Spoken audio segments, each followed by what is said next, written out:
What y'all doing? Bertha, where's Pee-wee at? Pee-wee!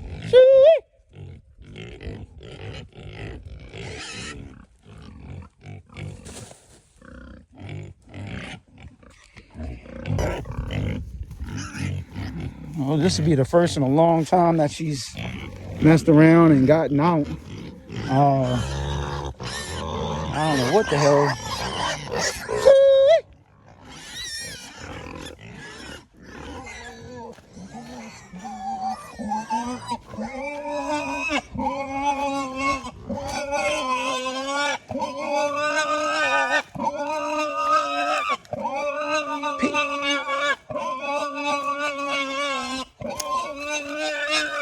Oh, fuck,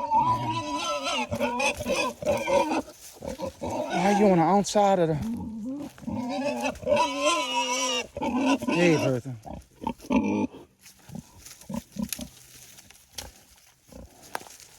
No, girl. What the f...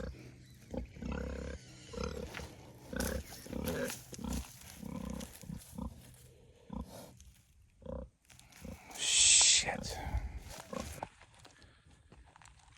Well, today sucks. Today sucks. You know, I don't know which way to say it. You can kind of, you know, they say pigs are social animals, and you could, like, I know it sounds stupid, but she comes over here and she whines and everything else, and I'm not gonna. I thought maybe there was something I could do. I don't think anything got to Pee-wee. I don't, from what I can tell, I don't think so. I thought at first, because she's on the outer side of this perimeter fence, and I originally thought something might have grabbed her and started trying to drag her out. I haven't turned her over yet.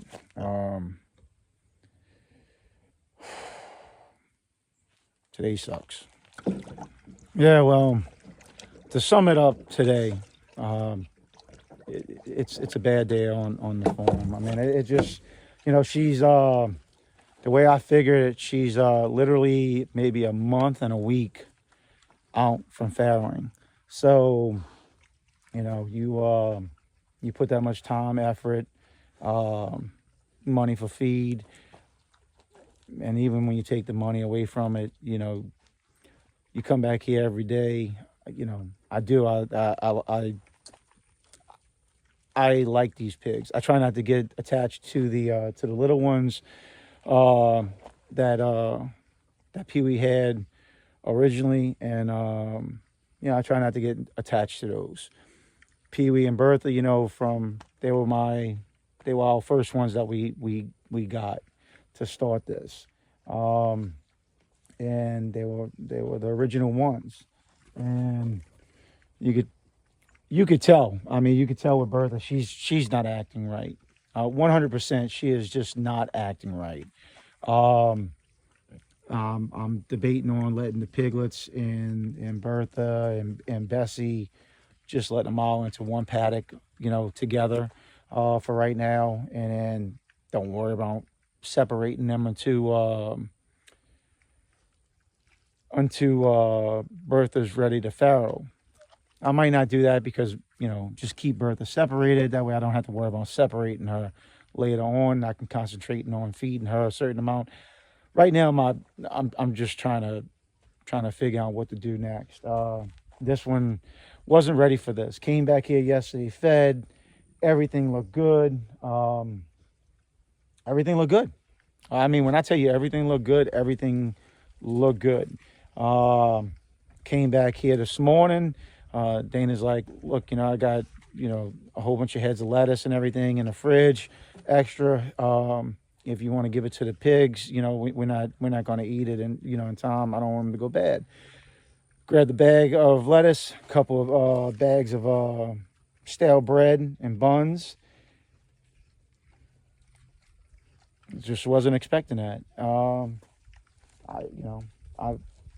haven't been doing this long enough to know how long she's been gone. It could have been she was stiff, she was blowed up, she was a balloon. So, there was a lot of gas inside of her. I mean, her belly's usually big no matter what, but she had a lot of gas inside of her. And again, you could tell Bertha's acting not herself. It's noticeable. So when you got animals that are by each other and one passes, you could tell. They can tell. They know what's going on. So, but Bertha's bred.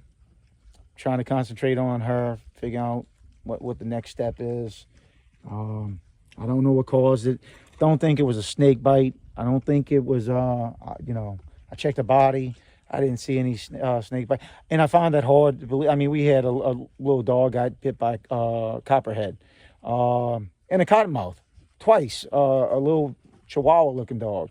And she survived. I can't picture that doing that to her, maybe, but I don't really, I wouldn't put money on it, that being a cause. So I really don't know. And right now I really don't care.